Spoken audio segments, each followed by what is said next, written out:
Hey, hi. Clearly, this is a very impromptu video, but I went shopping yesterday for the Sephora VIP sale, and I wanted to quickly jump on here and share with you what I picked up. So, forgive the lighting. I know it's a little yellow. This is my beauty light that you're like literally like my little mirror that I put on my counter. I mean, I have it like a baby on my counter in my bathroom. My son's in the tub. This is how impromptu this is. So it's my vanity light, and they have like the different settings. Like that's like supposed to be office, and that's home, which maybe it's better for filming. Yeah, we'll probably stick with this one. And then they have evening, which I don't even know what that's for. But anyways, I just did my foundation with a new foundation that I just bought. Sorry, I'm looking at myself because I'm trying to decide if this is really the lighting I want to go with. But I think, yes, this is the lighting I want to go with. So let me grab the foundation. I stupidly didn't get the inspiration to do this video until I had already done my foundation, my blush, and my contour. So go figure. Yeah, go figure. But I wanted to show you really quick what I've used. So I started with the Wander Beauty Glow Ahead Illuminating Face Oil, which I bashed and then redeemed in my last video. Go figure, right? So I started with that, and then I went in with this new Makeup Forever Matte Velvet Skin 24-hour wear foundation. I got the shade Wide 355, which surprised me.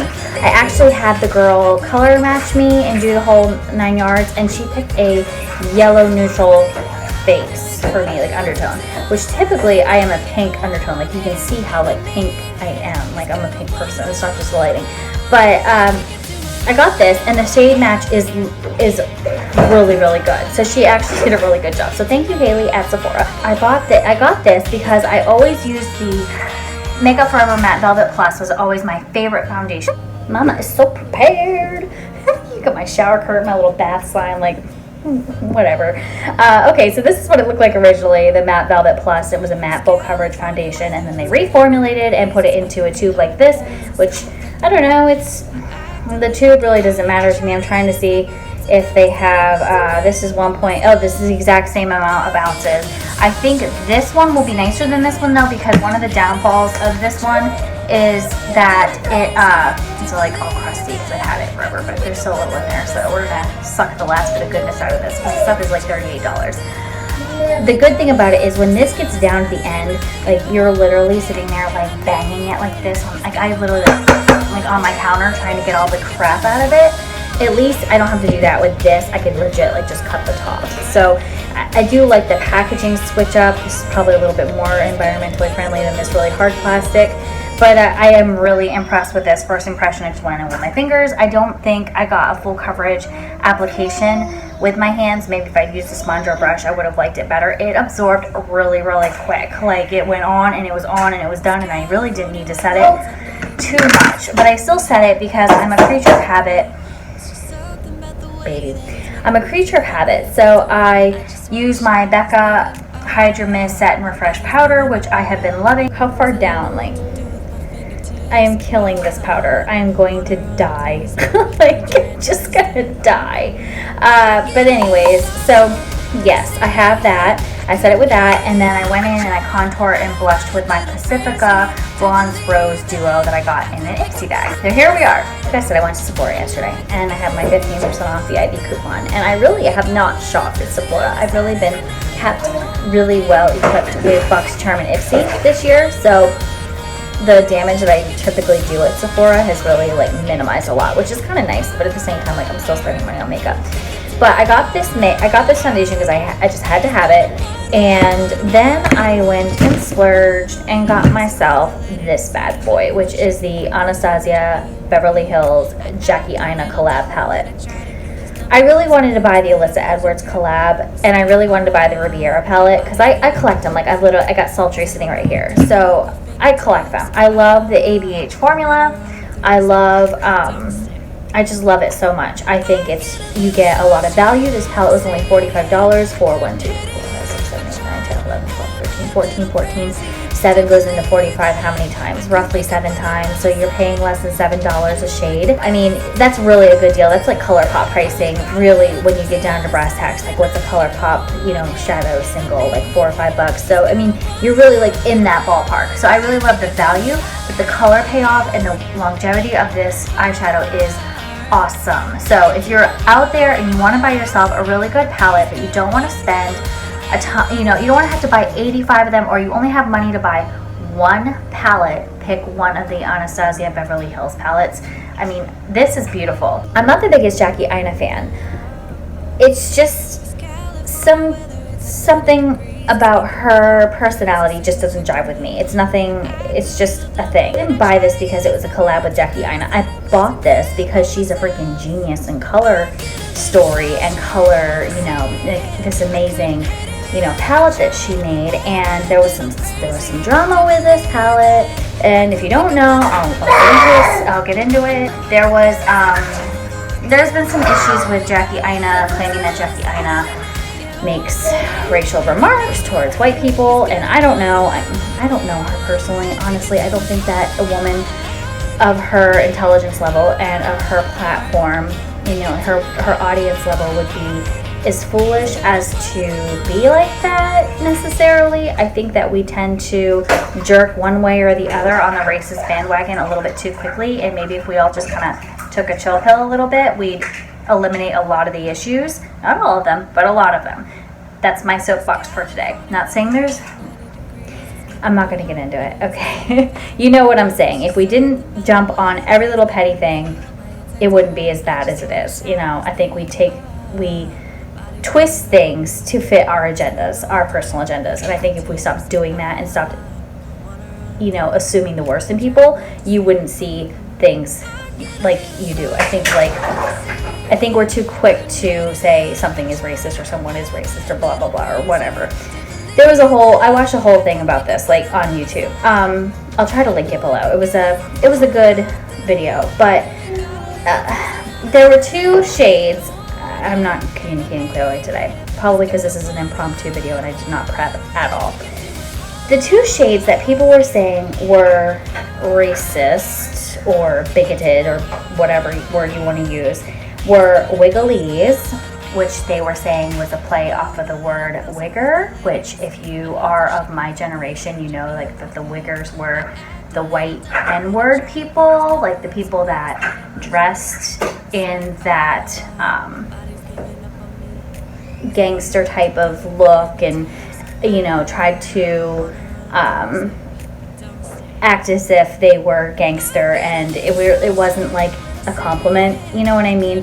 So the Wigglies was apparently like a play on that, but it actually has to do with like wigs, and I don't know much about wigs, but something about if you don't seal your wig here well, and you could tell something to that effect. It has something to do with that. It apparently has nothing to do with the racial slam.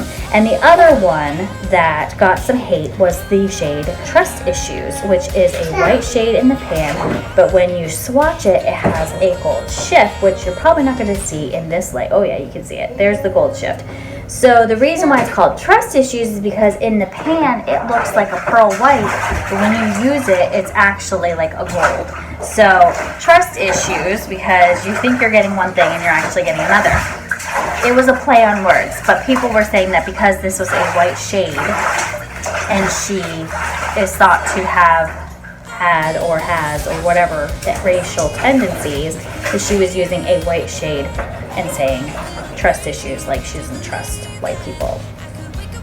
I think we're reaching here, people, really. Like, let's calm down. It's an eyeshadow palette, and you really think that Anastasia Beverly Hills is going to put racial innuendos into a product that they are making? No. They are a multi-million-dollar company. They are not fools. They are not stupid. Get off it. Get over it. So, I bought the palette. Well, that was a really long introduction to this beautiful palette. I'm going to do an overlay of some swatches so that you can see them, but more importantly, I'm going to put this on And I'm just gonna play some music and let you watch me put it on, and you're gonna legit like see my first impression, because I've literally swatched 3 shades out of here. That's it. This is a True Blue first impression of this palette. So I'm gonna go ahead. I'm going to, I just straightened my hair and it didn't. That's a whole other story. The kids went back to school this week, and I think I'm literally just falling apart. I don't know, not because they went back to school, but just because I think it's a culmination of an entirely busy summer with them and having 5 of them plus my babysitting kid, and like just too much that I'm like, ooh. So anyways, let's play with this. Now the first thing I'm going to say about it before I even put it on my face is that there is no transition shade in this palette suitable for me. Now I could use ginger, which is a bit orangey, or I could use edges, again a little bit orangey. This one is no way, no bueno, can't do that as a transition shade, like a crease shade. I always start my looks with a crease shade. Like if you've been around at all and watched any of my videos, you'll see there's always like a matte brown shade in my crease. So there isn't one in here for my skin tone, which is okay because a woman of color made this, so she was not thinking about pasty white kid me necessarily. Again, fine, there's enough makeup that caters to pasty white kid me. Again, why do I keep bringing race into this? I'm cool with it, okay? Clearly, obviously, I'm cool with it, but I'm just explaining to you that there's nothing in here for me, and I'm okay with that. So in order to cater to what I need, I pulled out my Sultry palette, and you can see this one gets a lot of love. It's still really, really pretty. But I am actually going to go in with Birch, which has been my favorite. Woo! You gonna be all right over there? No.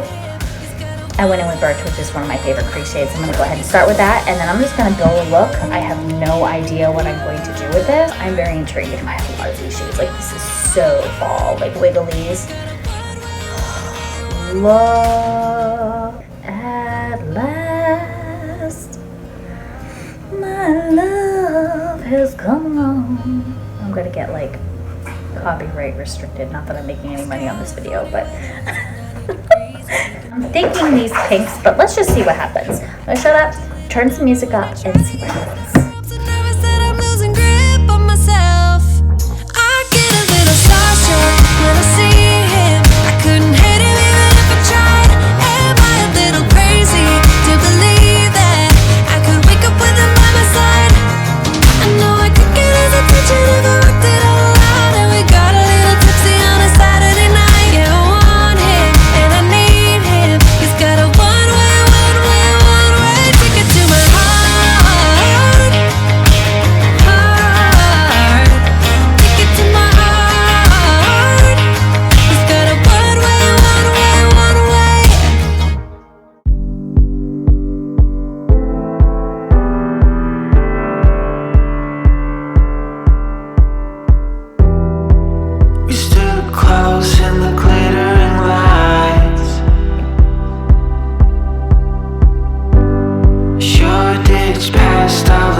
Recording.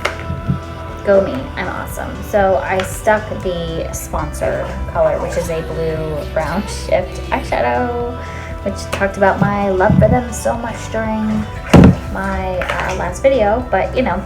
So there you go. Here is the palette again. As I was saying, there is no bone white shift or bone white matte color in here, which is something I really love to have. So I'm gonna shut this for a second, pull back out Sultry, and go in with Fresh.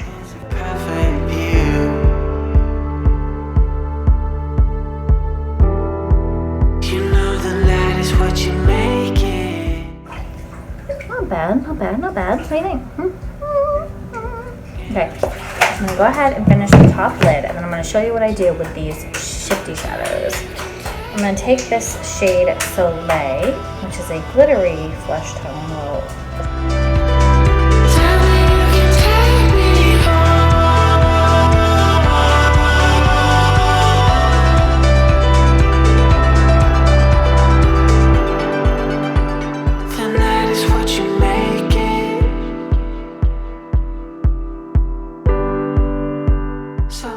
I just kind of took my finger over that line and blended it a little bit.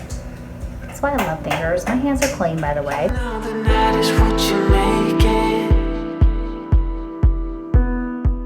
Okay, so there we are.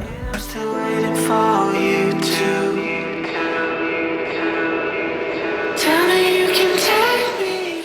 Okay, I'm going to go ahead and show you what I do with my lower lash line. I think some things I'm seeing with this palette are kick up when you stick your brush in. They're kind of powdery, but again, that's not unusual. That's not unusual for Anastasia palettes. I'm gonna go in with my Wet n Wild Pac-Man palette, and I'm going to use this blue Robin Egg Blue shade right here. It's not unusual to see the kick up in these palettes. They tend to do that. That's kind of a moot point at this point. That used to be something that people would really talk about, was the kick up. I just dropped it on the floor. It's okay. He thinks it's funny. Okay. Gonna go ahead in with this Robin's Egg Blue shade before the brush dries, because I already sprayed it, obviously, so let me do that. Okay.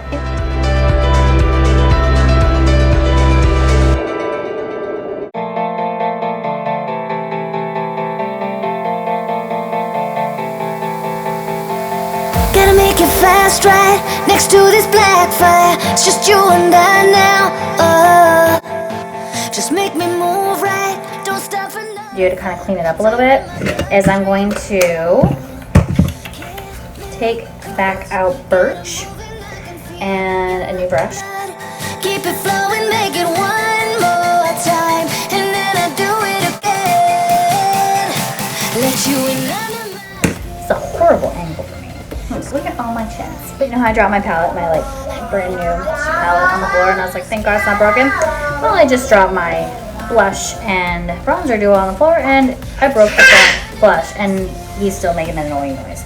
Okay, anyway, so I had to find this specific eyeliner, and that's what I was messing around doing. Looking for this very specific Urban Decay eyeliner in the shade Junkie, because it is like the perfect color for this. This is the one I like to use. You can tell I've used a lot of it just for this look with this shifty blue eyeshadow. Gotta take it further. Oh, chemicals, get it moving. We got juxtaposed body fluids and the black fire burns, and then we do it again. I know, sir. I'm almost done. Nude in the waterline. This is a Makeup Geek liner in the shade Nude. My skin. Hey, Towel. Okay, my pathetic boy. This is the Avon Love Lashes mascara.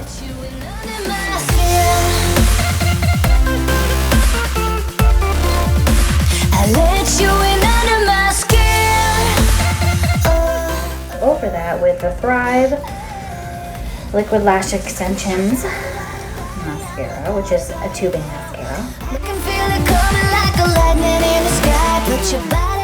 That's not false lashes. Those are my lashes, you guys.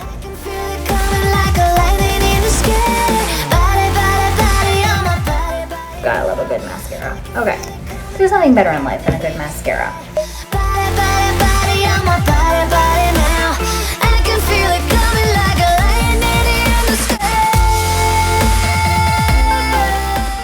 And this mascara is $12. It's from Avon, and it's called the Lash Love mascara. And if you're like not wanting something so bold, this really does a good job.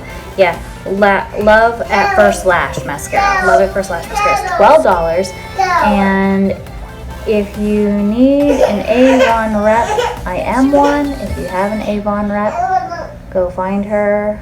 My website is in the description box. This is not like to, you know, pressure you into buying something. This is just simply what it is. Like, this is what you're using. You're seeing the results directly. There's no filter on this phone. So what you're seeing is specifically what you are getting. Like, I don't filter this. I'm a human being. I have flaws. So I don't bother with filters. But you can see the performance of the makeup.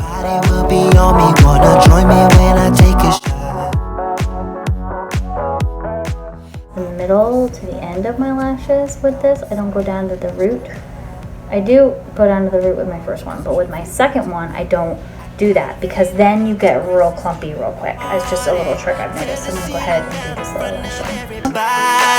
If someone's pouring up a drink, I'm calling Jackie girl, you know what you're doing. Miss Aina, you have it figured out. Won't be sorry. I got a feeling I won't crash into this party. So I wanted to do the uncomfortably close outro to my impromptu video. So here's the finished look.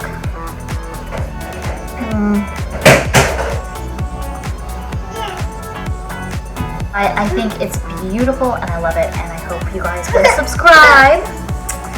He wants to see. We're getting ready to leave. I hope you'll subscribe, and I will see you in my next video. Bye. Say bye. Bye.